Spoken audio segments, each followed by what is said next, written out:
पहाटे सकाळची वेळ होती. घरातून एक जोरदार आवाज येतो. कांती ओरडते आणि म्हणते, आनंदी बाहेर निघ ग, ए आनंदी बाहेर निघ. भिकारी लोक, तुमची लायकी नाही तरी असं श्रीमंताच्या घरी तुमची लेकरं पाठवता. अक्कल आहे का नाही काय तुम्हाला? बाहेर ये. गरीब कुठले. तेवढ्यात आनंदी आणि दीपा बाहेर येतात. बाहेर येताच आनंदी म्हणते, काय झालंय कांती तुला? एवढ्या जोरात का ओरडतेस तू? काय कुठलं डोंगर विंगर कोसळय की काय? माझ्या नातवाने एवढं काय चुकीचं केलं त्याला तू असं बोलतेस? त्यावरती कांती सांगते की, अगं तुझ्या नातवाने भीक मागायचं काम केलंय. आमच्या घरी आलतं. आमच्या घरात बनलेली वांग्याची भाजी बघून त्याच्या तोंडाला पाणी सुटलं होतं. सगळी नजर लावली का तुझ्या त्या भिकारड्या नातवाने आमच्या जेवणात? आमच्या पोटात दुखल आता. त्यावर आनंदी म्हणते, माफ कर बाई, लहान पोरगा आहे, कळत नाही त्याला, गेला असेल वासाने. नंतर ते दोघी मायले की चिंटूला घरी घेऊन येतात. घरी येताच दीपा त्याला जोरदार कानाखालीत वाजवते आणि नंतर त्याला म्हणते, काय गरज तुला हे करायची? भिकारड्या, तुझ्यामुळे मला किती बोलणं ऐकावं लागलं. आता हे बोलणं ऐकून चिंटूला खूप जास्त राग येतो. तो तसंच तिथून रागाने निघून जातो. तो निघून जाताच आपण भूतकाळामध्ये पाहतो. किशोर शेतकरी असतो. त्याच्या शेतामध्ये फक्त गोबी आणि टमाटे लागवड केलेली असते. तो सकाळी जाऊन त्यातली फुलगोबी कापू लागतो आणि पाटीत जमा करतो. टोमॅटोही कापतो आणि गाड्यावर घेऊन मार्केटमध्ये विकायला निघून जातो. ही त्याची कायमची दिनचर्या. मार्केटमध्ये आपण पाहतो की वेगवेगळ्या प्रकारचे फास्ट फूडचे स्टॉल असतात. चाऊमिन, मॅगी, डोसा, सांबर सगळं असतं आणि एका ठिकाणी हा बिचारा गाडा लावून फुलगोबी आणि टोमॅटो विकत असे. एका मोठ्या फूड कोर्टच्या मध्ये त्याचा ठेला असल्यामुळे त्याच्याजवळ कोणी येतच नसतं. तो बिचारा तसाच उदास तिथं उभा असतो. त्यानंतर दुपारी त्याची बायको दीपा पिशवी घेऊन त्याच्याकडे येते. त्याच्याकडे येऊन म्हणते, अहो चला, तुम्ही जेवण करून घ्या. जेवण करून घ्या म्हणताच तो तिच्यावर रागू लागतो. तो म्हणतो, कुठलं जेवण आणि कुठलं काय? एक भाजी विकत नाही, कशाची भूक लागते मला? काही नाही, खायची इच्छा नाही माझी, ये बस, तुला थांबायचं असेल तर, नाही तर तू पण घरी जा. असं म्हणताच दीपाला खूप वाईट वाटू लागतं. दीपा तिथं डब्बा ठेवते आणि गिरायकांना ओरडू लागते, भाऊ काका या, ताज्या ताज्या भाज्या घ्या, नवनवीन भाज्या, आमच्या शेतातल्या भाज्या घ्या, आणि बऱ्याच लोकांना बोलवू लागते. पण तिचं ऐकून तिथं कोणीही एकही माणूस येत नाही. खूप वेळ वाट बघून झाल्यानंतर समोरून लोक निघून जात असतात, पण त्यांच्याजवळ कोणीही येत नसतं. सगळेजण फास्ट फूडच्या त्या मोठमोठ्या स्टॉलकडे फिरत असतात. नंतर संध्याकाळची वेळ झाली असते. आता संध्याकाळ होऊनही त्यांच्या भाज्या काही विकलेल्या नसतात. किशोरला हे बघून खूप जास्त दुःख होतं. किशोर इकडं तिकडं पाहतो आणि तिला म्हणतो, चल आता संध्याकाळ झाली आहे, आपण घरी जाऊयात. त्यावरती दीपाही त्याला होकार देते, म्हणते ठीक आहे, आपण दोघं निघून जाऊयात. शेवटी काय भाज्या विकल्याच नाहीत म्हणायच्या.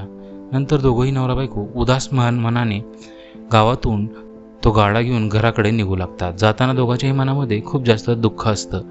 तसंच दोघंजण घराकडे निघून जातात. थोड्याच वेळात चालत चालत ते घरी पोहोचतात. घरी पोहोचल्यानंतर ते दोघं एकमेकांशी बोलत असतात. तेवढ्यात तिकडून गोलूचा ओरडण्याचा आवाज येतो, मम्मी पप्पा तुम्ही आलात. आणि त्यांच्याकडे गोलू धावत निघून येतो. धावत आल्यानंतर गोलू त्यांना पाहतो, म्हणतो, मम्मी पप्पा तुम्ही माझ्यासाठी काय मार्केटमधून आणलं का? त्यावरती किशोर त्याला समजावून सांगतो, अरे बाळा, बाहेर पाऊस चालू आहे, पावसाळ्यात बाहेरचं काही खायचं नसतं, चांगलं नसतं. त्यावरती चिंटू मात्र खूप उदास होतो. त्यानंतर तो स्वतःच्या बायकोला दीपाला सांगतो, दीपा याच्यासाठी काहीतरी आज चमचमीत बनव, आपल्या मुलाला आवडेल ते बनव बघ. दीपा साडीला हात पुसते आणि म्हणते, ठीक आहे बघते मी. पण दीपा म्हणते, आपल्याला किराणा घेऊन यावं लागेल बघा, किराणा खूप कमी आहे घरामध्ये. किशोर होकार देतो. चिंटूला मात्र हे सगळं वाईट वाटल्यास रागारागाने तिथून निघून जातो. बाहेर जाऊन चिंटू खिडकीतून एका शेजारच्या खोलीमध्ये पाहत असतो. शेजारच्या घरातून वांग्याच्या भाजीचा खूप अगदी सुंदर सुगंध येत असतो. ती मिक्स व्हेज आणि वांग्याची भाजी पाहून त्याला खूप लालसा होते मनामध्ये. त्याला वाटतं की मलाही हे खायला मिळालं तर किती बरं झालं असतं ना. मग तो हळूहळू चालत तिकडं निघून जातो. तो शेजारच्या घरामध्ये दारातून वाकून बघतो आणि त्याला ती वांग्याची भाजी दिसते. तिखट वांग्याच्या भाजीचा सुगंध दारापर्यंत येत असतो. तिकडून ते दोघं मायलेक श्रीमंत घराचे कांती आणि तिचा मुलगा खात असतात. हा म्हणतो, आई बाबा तुम्ही माझ्यासाठी कधीच असलं काही बनवलं नाही, मला हे चमचमीत खायची खूप जास्त इच्छा आहे. आणि तो स्वतःशीच बोलू लागतो. नंतर आपण पाहतो की कांतीने त्याला पाहिलेलं असतं. कांतीवर ओरडते, म्हणजे हे भिकारड्या, तोंडाला पाणी सुटलं बघ, दरवाजा उघडला नाही की मंदिर उघडायच्या आधी भिकारी येऊन बसतात, काय आमच्या पोटात तर जाऊ दे, तुझीच नजर लागू दे आम्हाला. त्याचं हे बोलणं ऐकून चिंटूच्या मात्र डोळ्यामध्ये पाणी येतं. त्यानंतर ती ओरडू लागते, म्हणते, आनंदी भिकारडे बाहेर निघ, बाहेर निघ, तुझ्या नातवाने काय केले बघ. आणि आपण वर्तमानमध्ये येतो, ज्यामध्ये तिनं ह्या दोघींना बरंच काही ऐकवलेलं असतं. आता हे ऐकवल्यावर आनंदी तिला सांगते की अगं लहान मुलगा आहे, जाऊ दे आणि त्याला माफ कर, असं माफी मागून त्याला आत घेऊन जाते.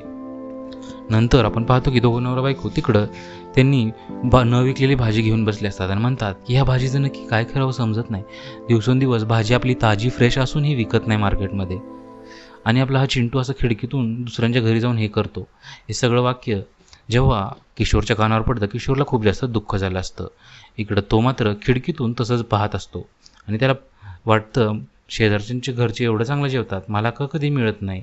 रात्री तो स्वतःच्या चटईवर बसून तोच विचार करत असतो की त्याला जेवायला कधी मिळणार, कधी वांग्याची भाजी तिखट खायला मिळेल की नाही. त्यांच्या घरी तर मात्र फक्त फुलगोबी आणि टमाटेच असतात. नंतर तो रडत रडत तसाच झोपी जातो. हे दोघंही नवरा बायको थकून काम करून आल्यामुळे तसेच झोपी जातात. दुसऱ्या दिवशी सकाळचा दृश्य असतो. आपण पाहतो की तिकडून दोघी सासू सुना एकमेकींशी बोलत असतात की अगं आपलं काहीतरी करावं लागेल, त्या चिंटूसाठी आपल्याला वांग्याची भाजी बनवावी लागेल. तर त्यावरती सांगते की नाही, त्याच्यासाठी लागणारे मसाले, वांगे आणि बाकी सगळ्या गोष्टी आपल्याकडे नाही आहेत, ते बनवणं खूप कठीण आहे. सासूबाई तुम्हाला नाही समजत ते. वांग्याची भाजी म्हणजे साधी गोष्ट नाही आहे, ती पण तिखट कोल्हापुरी वांग्याची भाजी. त्यावरती म्हणते मला काय माहीत नाही, आपल्याला ते करावं लागेल. नातवाला किती दिवस दुखवणार आहे गं, त्या दिवशी पण तू त्याला चावटवली, थांब मी किशोरला सांगते. नंतर ती जाऊन किशोरला सांगते आज मी तुझ्यासोबत मार्केटमध्ये येते, आल्यानंतर बघूया आपण काय करायचं. किशोर म्हणतो अगं तू काय येतेस पावसा पाण्याचं, नको येऊस. त्यावरती म्हणते अरे तुझी आई आहे मी, मला नको शिकवू. आता बघ मी कसे सगळं सामान घेऊन येते एकाच दिवसात, मी पण उन्हाळे पावसाळे बघितले तुझ्यापेक्षा जास्त. मग नावीलाजाने तो तयार होतो. ही गाठोडं बांधते तर तो आपल्या पाठीमध्ये गोबी भरू लागतो, पाठीमध्ये फुलगोबी भरू लागतो. दोघंजण त्यांचा ठेला घेऊन मार्केट यार्डाकडे निघून जातात. आता ते हळूहळू मार्केट यार्डकडे पोहोचल्यानंतर तो तिला म्हणतो आई तू आली आहे खरं, बट दुःखवू नकोस, आपल्या भाज्या जास्त विकत नाहीत. त्यावरती म्हणते अरे तुझी आई आहे ना, तू बघ आज मी तुझ्या भाज्या नाही विकवल्या तर विचार मला. तो म्हणतो ठीक आहे, बघूयात काय होतं ते, मला तुझ्यावरती पूर्ण विश्वास आहे. असं म्हणत तो तिला तिथून निघून घेऊन जातो. त्यावर कांती म्हणते हो हो चल, आपल्याला सगळ्या भाज्या विकायच्यात आणि खूप जुगाड करून चिंटूसाठी वांग्याच्या भाजीचं सगळं सामान पण विकत घेऊन यायचं आहे.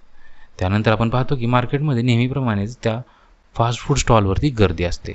नेहमीप्रमाणे यांच्या गाड्यावरती कोणाचीही गर्दी नसते, भाजी घ्यायला कोणीही आलेलं नसतं.